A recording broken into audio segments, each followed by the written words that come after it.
How to get whatever you want. A guide to creating leverage. When I say how to get whatever you want, I don't mean this in a way of like instant gratification, having something just kind of handed to you in a way that is unearned, just kind of instantly getting a raise, promotion, $1 million with this one little trick. Like, that's not what this is at all.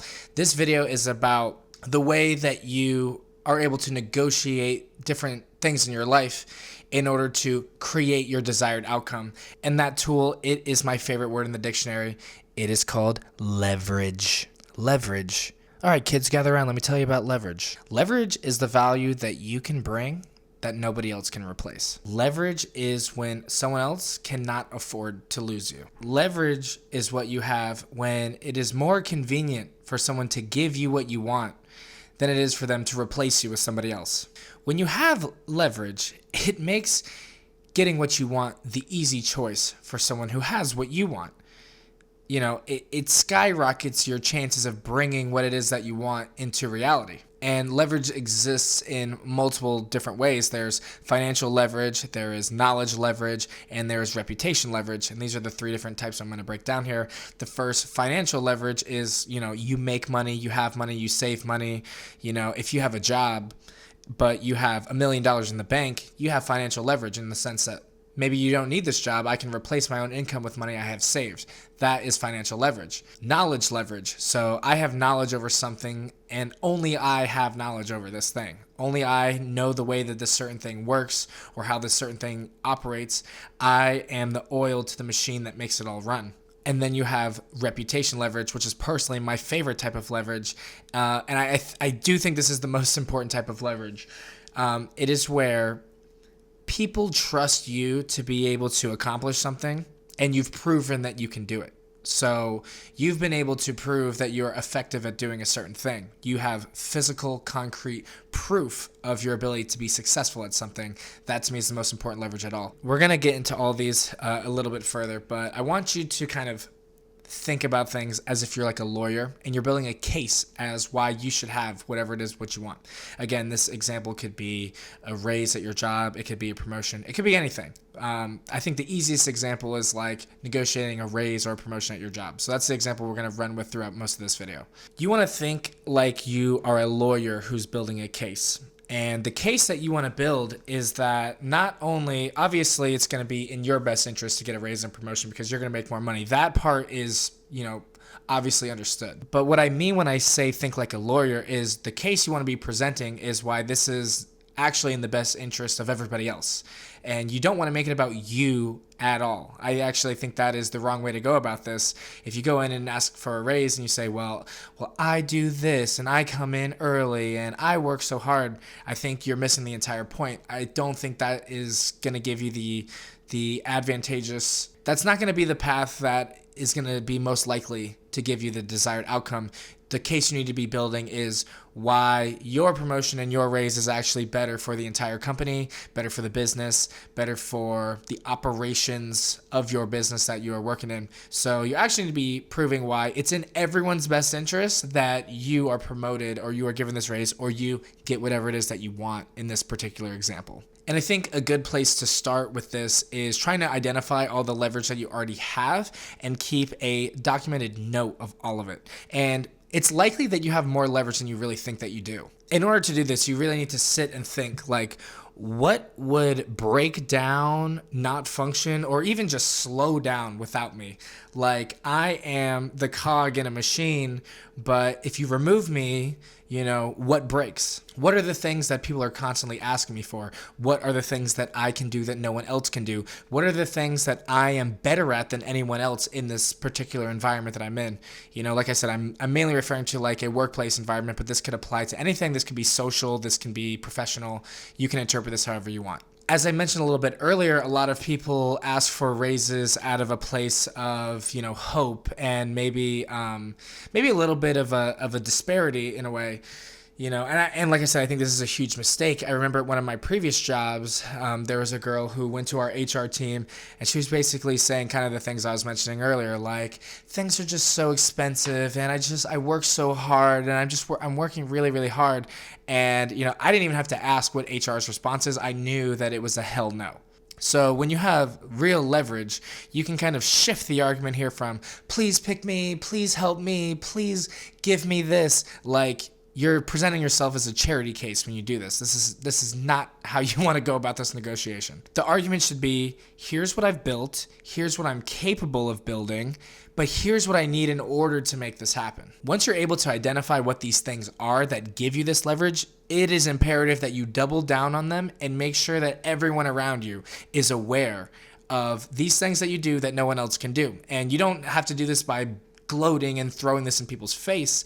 The more that you do it and the more that you're proactive about doing it, the more people will inherently know these things. And if you're able to continue doing these things and then continue to do more things on top of them, you can compound the leverage that you have, which is just going to give you a better and better argument, which goes back to my original point of reputational leverage. If you can develop the reputation as being the person that people go to when they don't know who to go to, that is a very, very powerful position to be in. And a position like that is usually something that a business would want to recognize and promote and make sure that they give you what it is that you want in order to keep you happy so that you stay and continue to do those things. That is how you put yourself in a prime position to be promoted and given a raise or whatever it is that you want. Reputation is extremely important professionally. I always think it's so funny how in my professional experience, it is so much more difficult to navigate the politics of a situation more so than like doing the actual job. And I fail to understand why that is. That is just the way it is. You want your reputation to revolve around reliability, good communication, and a good attitude. And notice how I didn't mention anything about any particular skill. Like this could apply to any job that you have. These are all actually soft skills that you can have that could apply to any job, regardless if you're in sales, regardless if you're in marketing, it doesn't matter.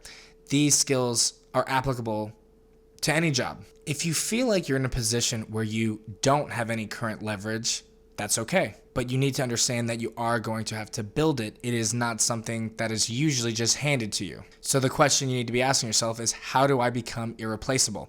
And in my opinion, the best place to start is by taking ownership over the things that nobody else wants to do. Take ownership over the things that no one else wants to be responsible for and do it with enthusiasm and do a really, really good job at it. These are things that are going to be very highly regarded by your management. Trust me, if it's just the easy and the fun task that everyone wants to do, then you're definitely going to be expected to do a good job. If it's the dirty, grimy, boring job that, people are just struggling to fill, that is the job where you have the most potential of making a really, really high impact and impressing those around you. The others around you may scoff at these tasks or think that some of these things are beneath them, and I would really encourage you not to adopt this mindset. I think this mindset is something that makes you seem entitled, and it makes you seem as if you're only committed if you're the one that's going to be benefiting in some type of way. And that is not what you want to convey at all.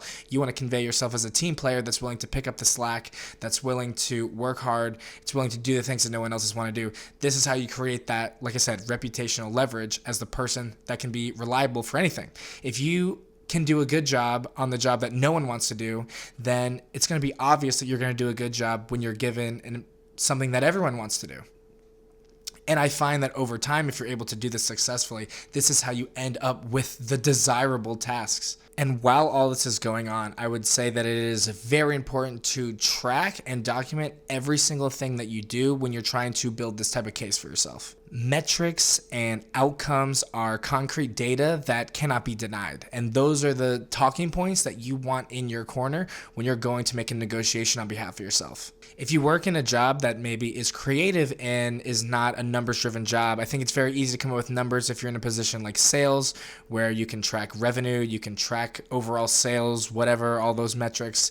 But if you're in a job, maybe you're a photographer, maybe you are in marketing, and it's not as easy to measure the impact of the things that you're working on, the easiest way to do this is to create metrics through surveys. So you can say, if you do a job that is relatively qualitative and not quantitative, you can survey your stakeholders and say on a scale from 1 to 5, how much did you enjoy this? How much did you like this? How effective did you think this was? on a scale from 1 to 10, how close did you get to the desired outcome you had with this project? And when the people vote on this, or when the people fill out this survey, they give you a scale of 1 to 10, and then you could say, oh, well, 80% of the people said, this was an 8 or above. And you create the metric of performance. You create the metric of result through surveying. So this is just like one little professional tip if that's something you've dealt with. It's something I've dealt with, so I wanted to touch on it. Even with everything that I've said so far in regards to leverage, the ultimate form of leverage that you have to have in your pocket and that you cannot be afraid to use is the ability to say no and the ability to walk away from a situation. And this is something that a lot of people fail to understand that they have and definitely fail to use. If you truly do have leverage and you're able to prove it to yourself through all the different ways I've discussed in this video, you can shift your mindset away from the wishful thinking mindset of, I hope that I am valued by my employer, please give me a job, I am a charity case. You can avoid that and shift the thought process to, I've proven my worth, I know how to prove my worth, and now it's time to go and bet on myself. And like I said, the ultimate form of leverage is to be able to walk away if they don't give you what you want. If you don't get what you want and your leverage doesn't work out in your favor and you're not truly valued in a certain way, then you have to be okay with walking away from that situation. If getting what you want is the desired outcome, and it's what's going to improve your life, if it's what's going to make you happy, if it's what's going to enable you to be more successful or make more money or whatever it is, if you've done all these things and you've gotten to this point where you've proven your worth to this degree and it is still not honored or recognized for whatever reason, then I think the choice to walk away is one that you should seriously consider. You should never go into the negotiation with, the idea of that in your back pocket, in the back of your mind. Granted, don't just walk in and say, give me a raise right now or I'll quit. That's not what I'm saying at all. I'm just saying, if the desired outcome is something that is very important to you, it is something that you are striving for, you cannot be afraid to use the ultimate form of leverage, which is the ability to walk away. And I truly believe through the concepts in which I talk about in this video is the best way of being able to go out and get what it is that you want without just having it handed to you, which, many people do get lucky and many people do just get things handed to them, for whatever reason it is. But we are talking about acquiring things, getting what you want through an earned means. And this is my blueprint for being successful in that type of way. So I just want to say, if you've watched this video all the way through, thank you so much. I really encourage you to check out some of my other videos on this channel. I talk about decision making, I talk about critical thinking, I talk about masculinity, and a whole bunch of other things. So if you're interested, check that out. And also, please consider subscribing to the channel. It would mean a lot to me and it would help me push these videos to even more people who may find benefit from them. So I'd really appreciate that, guys. Thanks so much for being here, and I hope to see you in the next one. Peace.